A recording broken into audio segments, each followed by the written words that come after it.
setting conference. It's something that we can use. It's got some steps we can take, go through one by one. Quite honestly, he did a good job. We're real pleased. We're happy with the results of what he's done. So anyway, Blake, thank you. Thank you.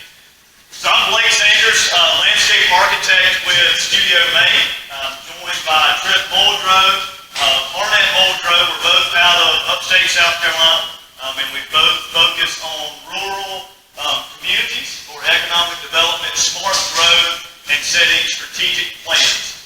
We are firm believers that all 271 municipalities and 46 counties can and will be successful. And so tonight I'm going to walk through this strategic master plan, the process, what we've heard, the branding, the marketing, and then we're going to talk very briefly about next steps. And then it's going to be up to you all to help be the implementation partners and take it to the next level. So as the mayor said, this was a municipal association hometown economic development grant. 271 municipalities, they select 7. So you're one of an elite group to receive this grant, and it is solely for the purpose of economic development and setting the stage and framework for strategic planning. So we, Arnett Muldrow Studio Maine, have broken up this project into 3 distinct sections, and we're in that implementation guidance process now. So we're kind of we're rounding third about to bring this process home. And so we started this with project goals. We started with, we know to receive the grant we have to develop that strategic vision.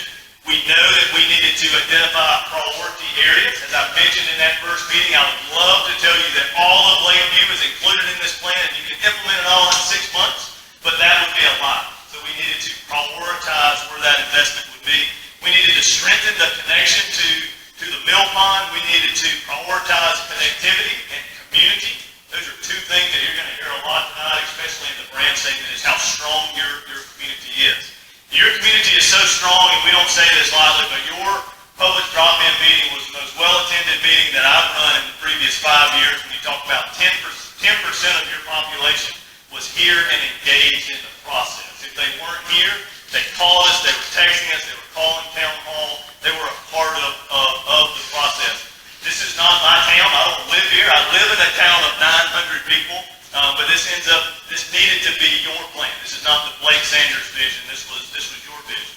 And if you remember, we asked you a lot of questions about what makes Lakeview home, what is it known for. And you told us things like football and the history, the rec department, the mill pond. We asked you questions about what do you wish the town had. I wish we had our bank back. I wish that we had a campground. I wish we had a coffee shop or an ice cream shop. I wish we just had buildings cleaned up. When we talked about what the next 9 years or 10 years could look like, we talked about you all thriving because of growth. We talked about downtown being this vibrant community of a place that you wanted to go and hang out and walk. We talked about after-school programs and the history of the town. And then we talked about, in that same time frame, what are you the heart of? You're the heart of home, family. You're the heart of Dillon County. You're the home of water access, the simple life, the home of outdoor recreation. Those are all things that other communities make and claim that they want to be. We're the central part of home. But you all have an amazing amenity in the mill pond. You have an amazing amenity of how close it is to downtown. You have an amazing amenity of people that want to be involved and see change, structural change happening in some of the buildings, new businesses in town. And that's what's important as we look forward to that next 10 years. So part of this process was looking at the market analysis and the demographics of the community. Trip's going to talk about that, and then he's going to lead into the branding and marketing that was developed for the town as well. Thank you so much, Blake. Thank you all for coming out again tonight. It's, again, great to see so many people in the room. I'm going to do a little bit of left brain and right brain here. Start out with the market analysis. Whenever we look at any of these plans, we have to ground it in market reality and kind of understand what the market dynamics are. And there are a lot of ways to look at a market. And one of the ways not to look at a market is the political boundary of a city or an area. We really like to look at, in some cases, we look at zip codes. In some cases, and in your case, we felt like drive time made the most sense. If we get up over 15 minutes, we're getting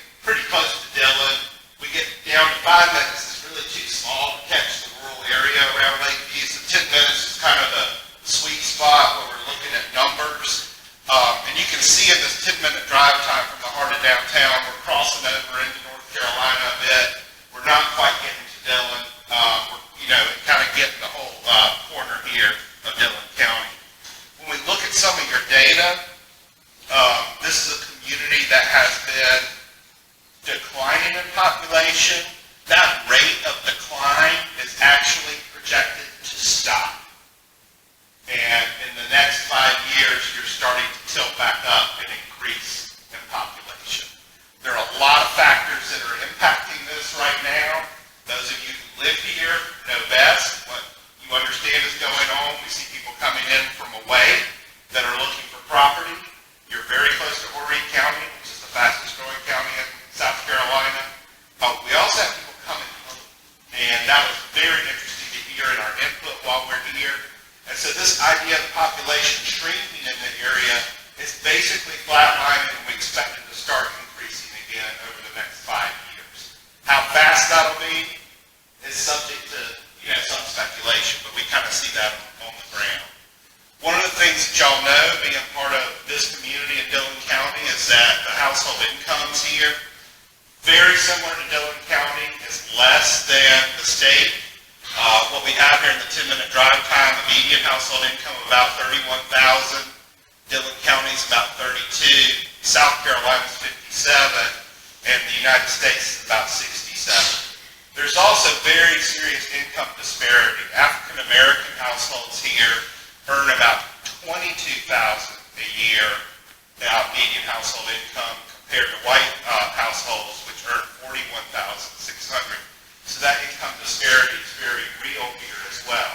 So when we look at things, we want to look at opportunities, but we also want to be realistic that we're matching and not kind of, coming in and saying, oh, you can, have 15 gourmet restaurants when the median household income and the population just doesn't support that kind of amount. Some other things we wanted to look at was the inflow and outflow of jobs. Y'all know this, but it's just good to kind of see it.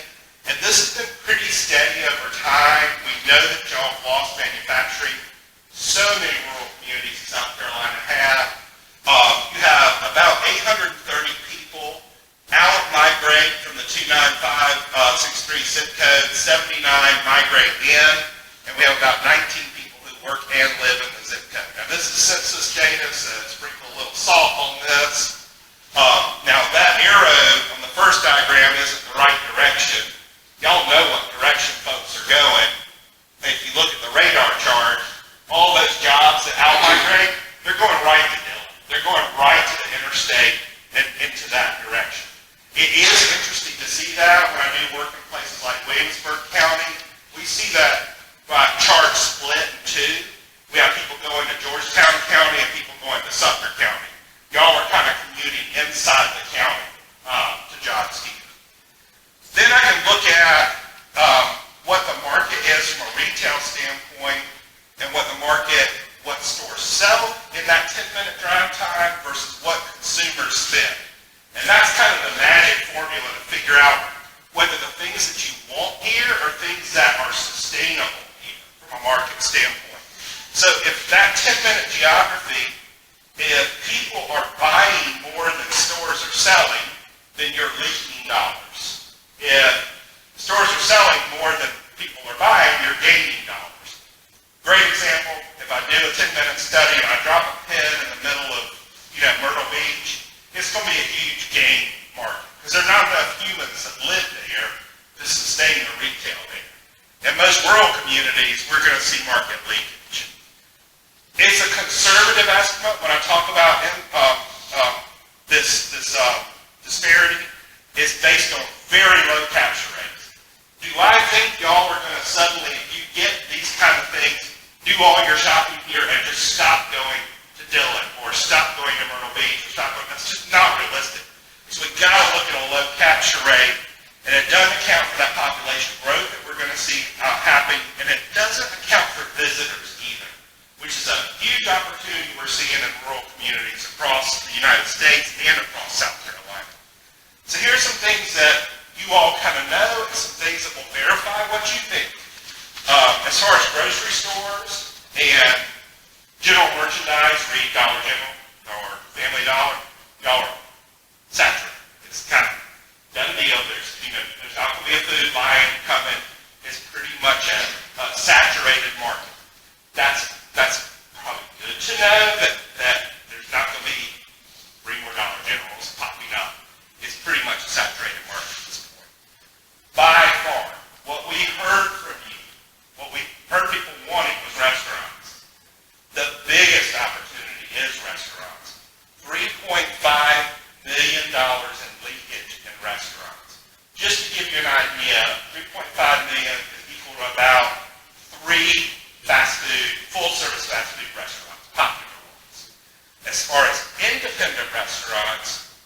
That's about 6. And so if I look at, so this got me curious. I'm like, okay, in a 10-minute drive time, they're leaking 3.5 million. Well, maybe it's all getting made up for in Dillon County. Maybe if I just look at the county writ large, you're making up. Well, lo and behold, when I pulled the number down, for the county, it's leaking 2.4 million as a total. We pull full service dining down, and again, y'all know this. If y'all are going to do a sit and full service, doesn't mean white tablecloth and candles. It just means you sit down and someone asks for your order. It's 8.4 million in the county leakage. And so that opportunity for dining is very real. And it's a very elastic market. People will travel to go to a sit-down restaurant. And we have great examples across the state and rural communities of this happening. I'm estimating, based on this, immediate demand for 2 full-service restaurants right away in this market. Now, I will say, this is my market analyst disclaimer. It's just because there's a market for a restaurant does not automatically mean a restaurant will be successful, because just because there's a market doesn't mean the food's going to be good, the management's going to be good, the tables are going to be set right, or the location's going to be good. So I got one reason why it will work. There are about a dozen reasons why it might not, but there's definitely a market here. Other things that I've looked at, we're looking at about 7.5 million of leakage in combined specialty kind of retail. That could be outdoor outfitters, gift-type stores, used merchandise, antiques, those kind of things, all together total about 7.5 million. It's very hard to pin down exactly what kind of store type might fit, but that's a real opportunity when we look at Lakeview's market. So that was something that really kind of piqued our interest. Then we heard this interesting thing as we talked about the mill pond, about, okay, now that the community owns the mill pond, how might we both enjoy the mill pond and also capitalize on it to be able to bring more visitors into the market? And so we began just to poke around with this idea of having a high-end RV park for visitors coming into the region. One of the things we're seeing, and this is a macro trend I don't think we're going to see go away anytime soon.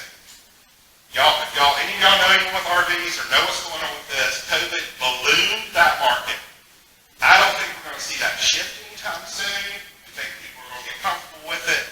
And if you look at what's around, you have the state park, which is an excellent facility. You have a park over in Dillon that is workable.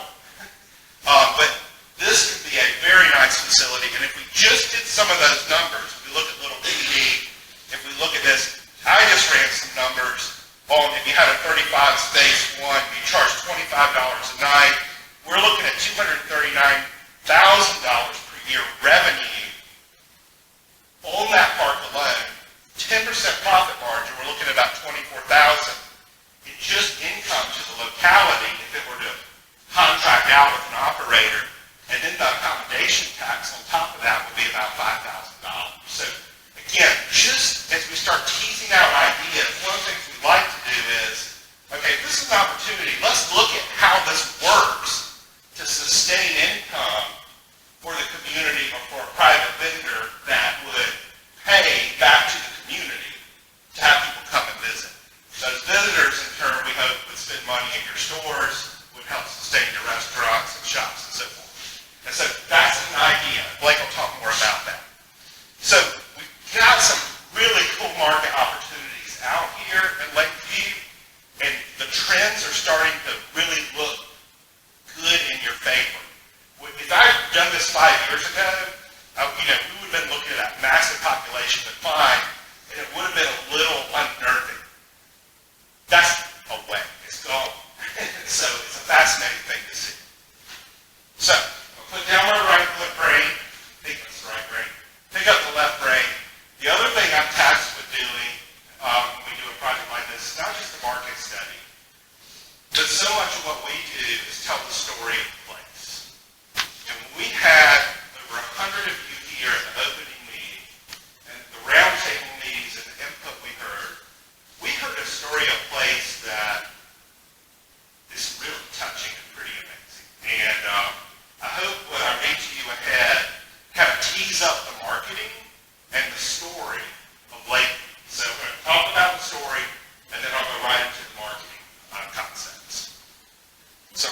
put on, I won't be, well, I'm from South Carolina, so I'm going to use my South Carolina accent. I work in 2 other states, but I can pretend like I don't have one. We are Lakeview. We're rooted in history.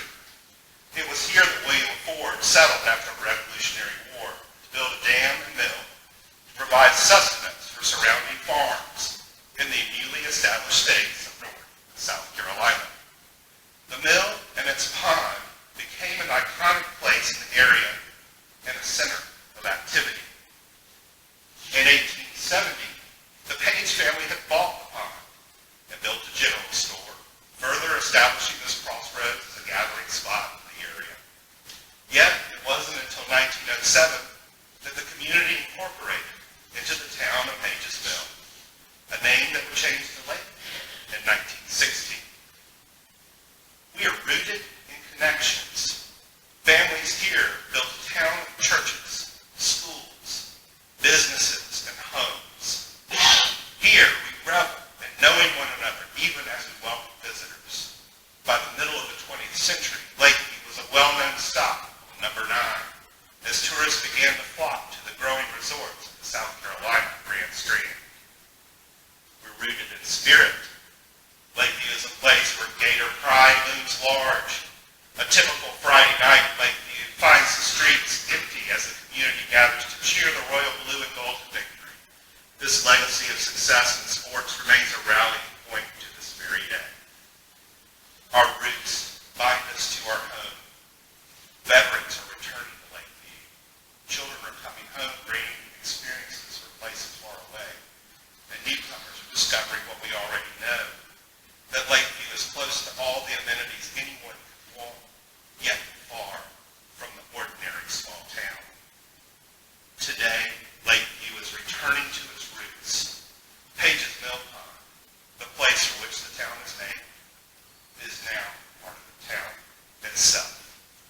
The ancient cypress trees and their roots rise up from the inky black waters of the lake, just as we rise to the opportunities to create a better place for us all.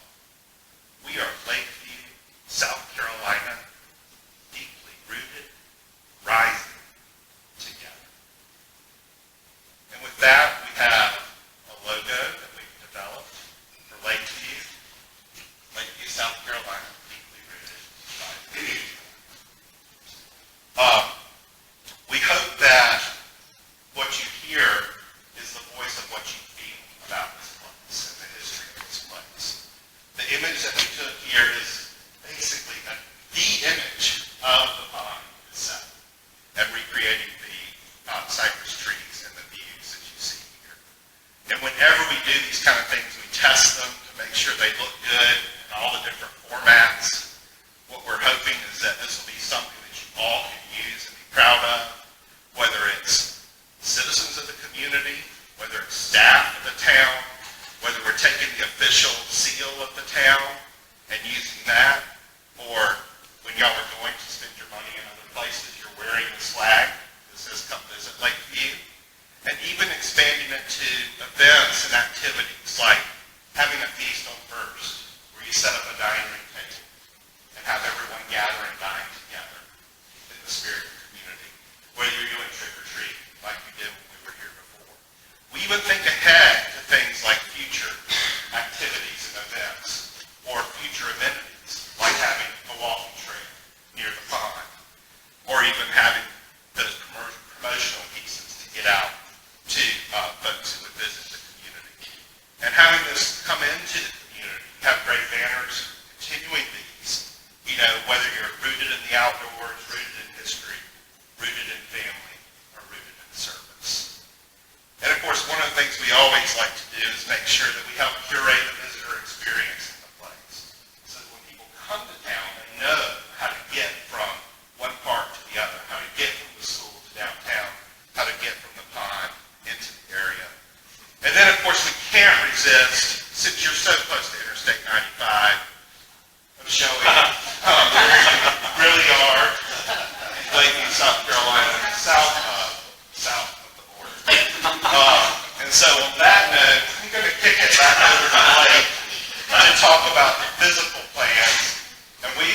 were going to eliminate the slide, and we were told not to. So we're showing it anyway. So Like, you gotta make people smile. Man. I mean, you literally brought tears to their eyes telling the story. You gotta end on something great.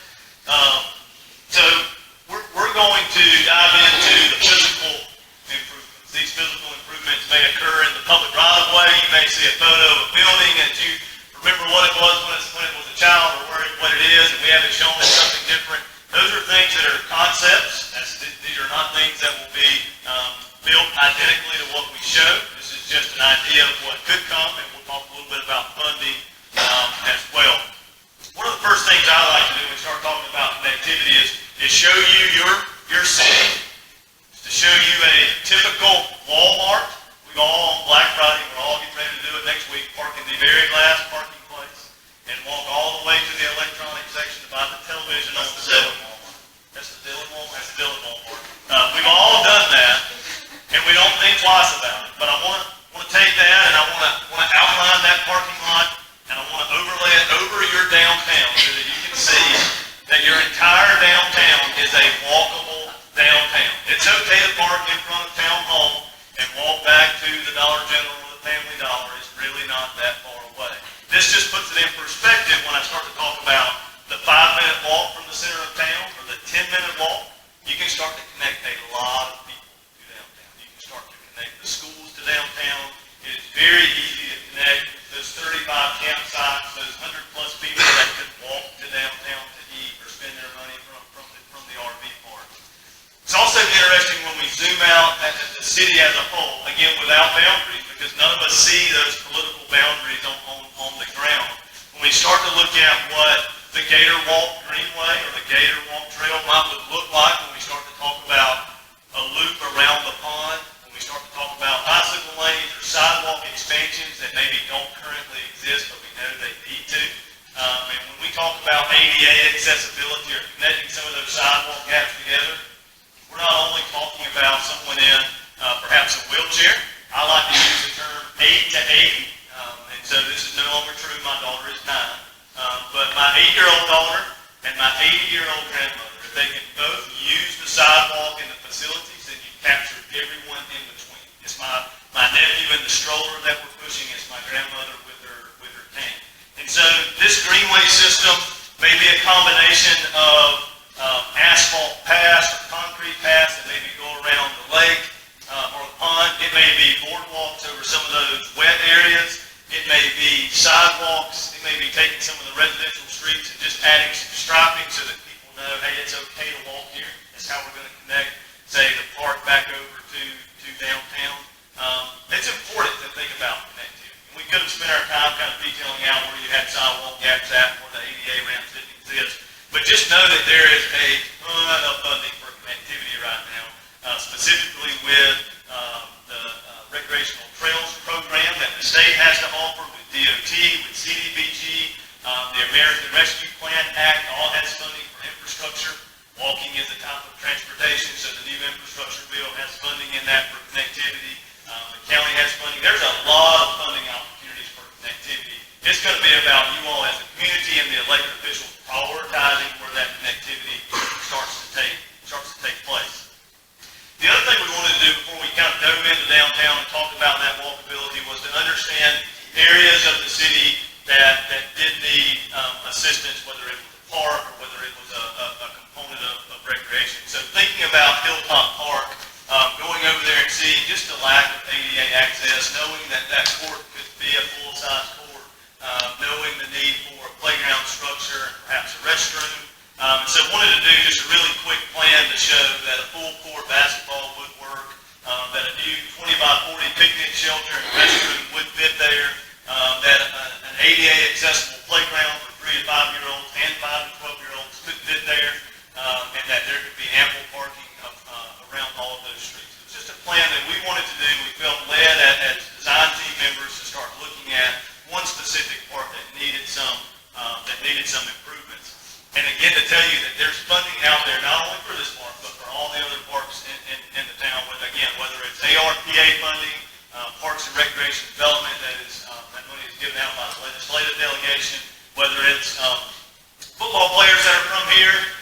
Any of those opportunities are all people that you should ask for those improvements. And now you have, albeit a quick sketch of a park plan, now you have a plan that you can take to that delegation, that you can take to those funders and say, hey, we know this playground costs $75,000, but we know also in part that you have $75,000.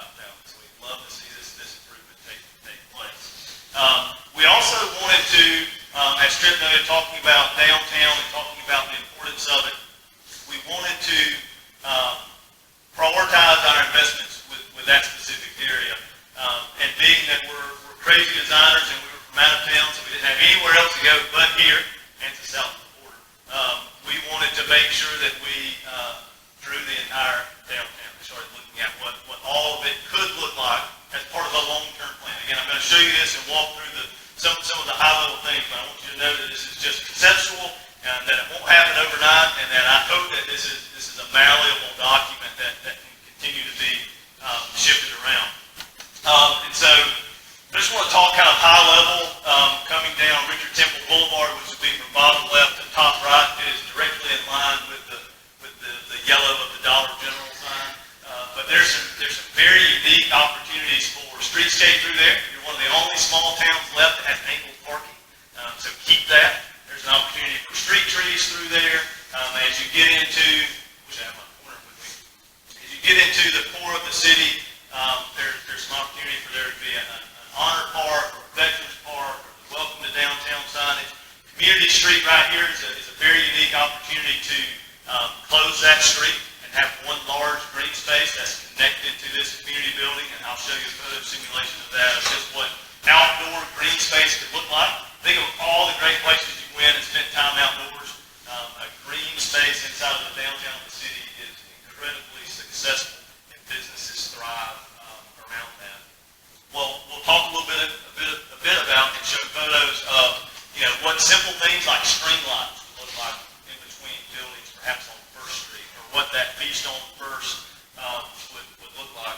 You'll also see that there are when you look at this online, and you can zoom into it, there's patio spaces next to buildings. The alleys are very important. Rear access to buildings is important. That gives another opportunity for someone to enter and spend some money.